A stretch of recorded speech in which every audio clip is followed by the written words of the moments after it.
You weren't the quarterback. You weren't the kid everybody cheered for in the huddle. You weren't the flashy receiver making TikToks after practice. You were just the one who hit hard and cared too much. It started in youth ball. Coaches noticed you didn't flinch. You didn't mind contact. You actually liked it. While other kids shied away from collisions, you ran straight into them, and shoulder first, eyes locked. Not because you wanted to hurt someone, because you wanted to stop them. You didn't chase clout, you chased the ball, and that made you a safety before you even knew what one was. Cornerbacks got praise for lockdown coverage. Linebackers got love for big hits. You lived somewhere in between, part coverage, part linebacker, part cleanup crew. No one really knew how to describe you, except one way. He's just a football player. You learned early what that meant. You had to be everything. Cover the deep ball, support the run, communicate coverages, clean up everyone else's mistakes, and never make one yourself. You were the last line of defense. When something went wrong, it was your number the coach screamed. Where were you? Even if the corner bit on a double move, even if the linebacker got sucked in, it was you who was supposed to see it coming. You started studying film before anyone else. You weren't allowed to guess, you had to know. You learned how to read quarterback eyes, how to disguise your coverage, how to anticipate the concept before the ball was even snapped, and still, nobody really understood what you did. At practice, wideouts danced in drills. Running backs got the spotlight. You were in the back, breaking on go routes and getting cussed at if the scout team got a step on you. Nobody saw the reps you took. They just noticed when you missed one. You didn't complain. You liked it in a twisted way. You wanted to be the last line. There was something sacred about it. If the whole defense broke, it fell on you to fix it. You weren't the star. You were the fail-safe.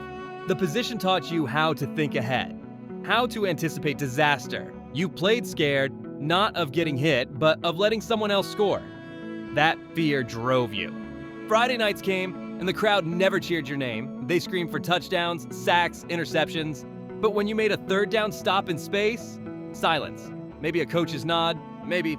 Your best plays went unnoticed. Your worst ones lived forever on film. But you kept going. Because when you laid someone out over the middle, when you made a fourth quarter stop at the pylon, when you broke on a deep post before the QB even released it, you felt it. That rush, that fire, that feeling of being the smartest, toughest, most important player on the field, even if no one said it out loud. You weren't in it for stats, you were in it for stops. And by the time college scouts came around, you had a highlight reel full of violence, awareness, and intelligence, none of which showed up in the box score. Still, some schools noticed. Some coaches saw the value.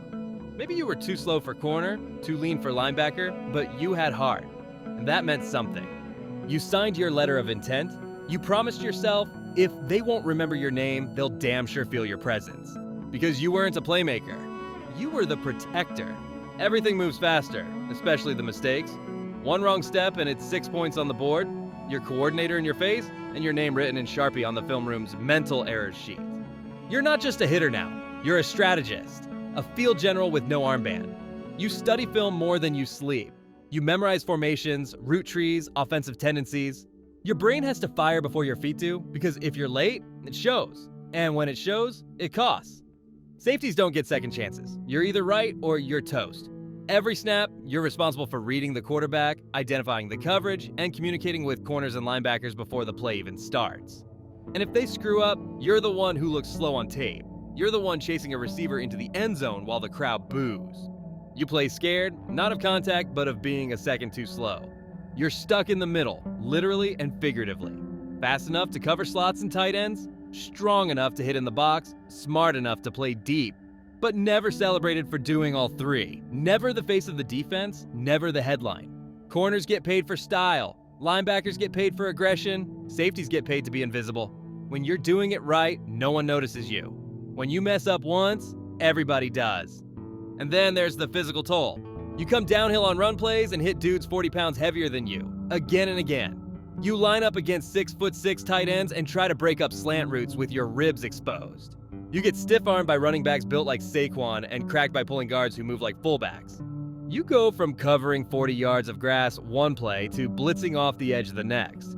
There's no rest, just reps. And nobody's helping you.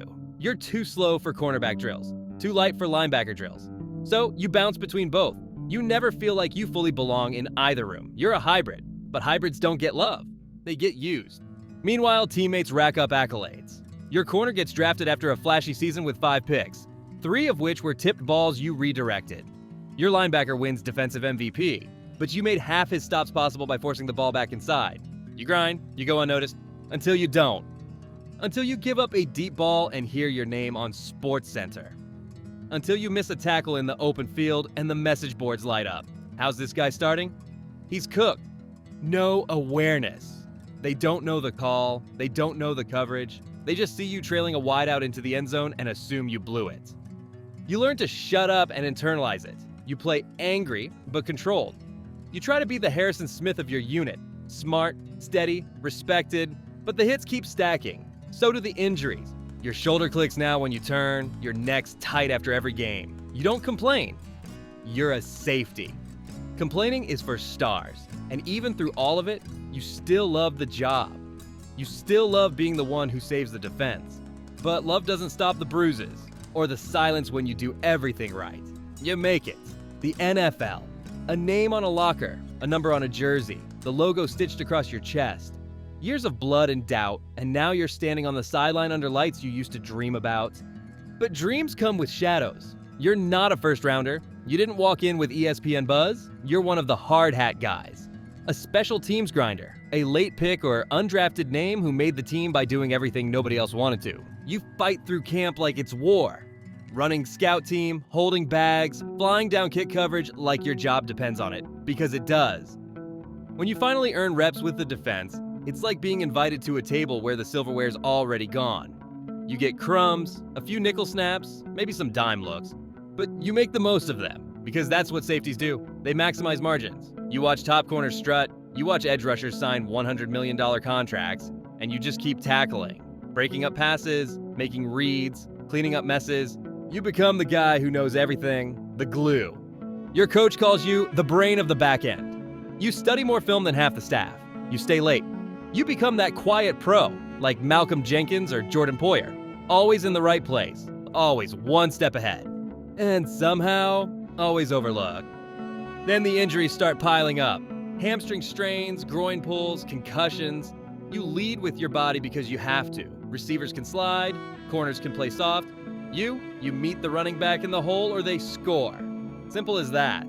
And then there are the hits that change you. The ones you don't remember, the ones you feel in your jaw and wake up from in the blue tent.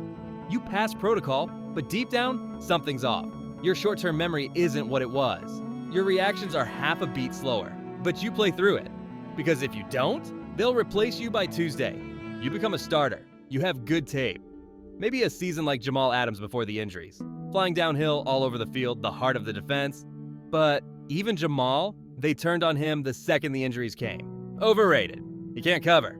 Washed. That's the life of a safety. You're either elite or invisible.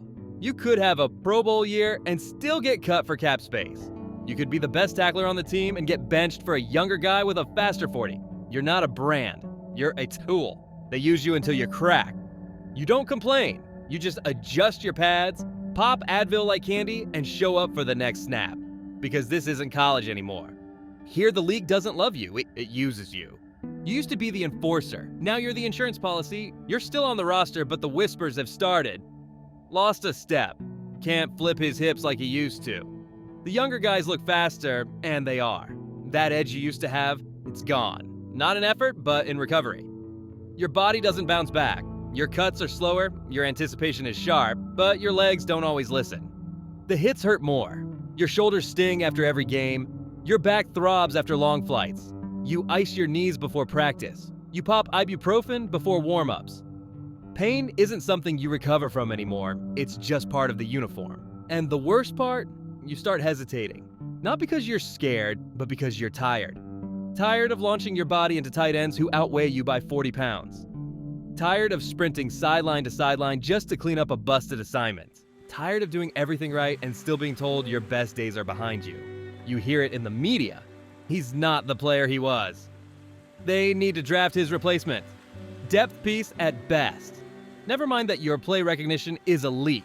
That your leadership keeps the secondary from falling apart. That your mistakes are rare. All anyone sees is the missed tackle. The step behind on the post route. The touchdown that wasn't even your responsibility. You go into meetings knowing your snaps are getting cut. You see your name lower on the depth chart. You mentor the guy who'll take your spot. You tell him to study, stay humble, play fast. And inside, it kills you. Because you know how much you've given. The surgeries, the sleepless nights, the cracked ribs you taped up and played through because the team needed you. You were the reliable one. The one they called coach on the field. The one who showed up, did the job, and never complained. Now they're looking past you like you're already gone. You start thinking about life after football. The meetings you won't be in, the stadium you won't walk into, the jersey they'll give to someone else like you never wore it. You used to live for Sundays. Now you dread them, because every snap feels like a countdown. You call your mom after games and lie. Feeling good, you post motivational quotes on Instagram. Still locked in? You smile for the team photographer even when your ribs are screaming. Because if you look like you're fading, they'll push you out even faster. That's how it goes. You watch other guys get the send-offs, the legends, the stars. But safeties, they just disappear. One year you're a starter, the next you're a camp body. One offseason you're signing extensions, the next you're wondering if this was your last snap. And the fans, they never really knew you, not beyond your number. You weren't a jersey seller, you were a stat in the background. They'll only remember you when they rewatch the clip where you got mossed by a tight end because your corner blew the coverage. You shake hands after your final game. No press conference, no retirement post, just silence. Because being a safety means living with invisibility until the game forgets you for good. You were never the star. You didn't dance in the end zone. You didn't sign million-dollar endorsement deals. You didn't have fans in the stands wearing your name on their backs. You weren't the face of the franchise. You were the one who held the damn thing together when it broke. You were the last line. And now that it's over, now that the cleats are in the closet and the bruises have turned into chronic pain, you finally have time to look back. But it's not highlight reels you remember, it's the saves no one noticed. The tipped pass in the red zone that took 6 points off the board. The open field tackle when your corner bit and you had to make it right.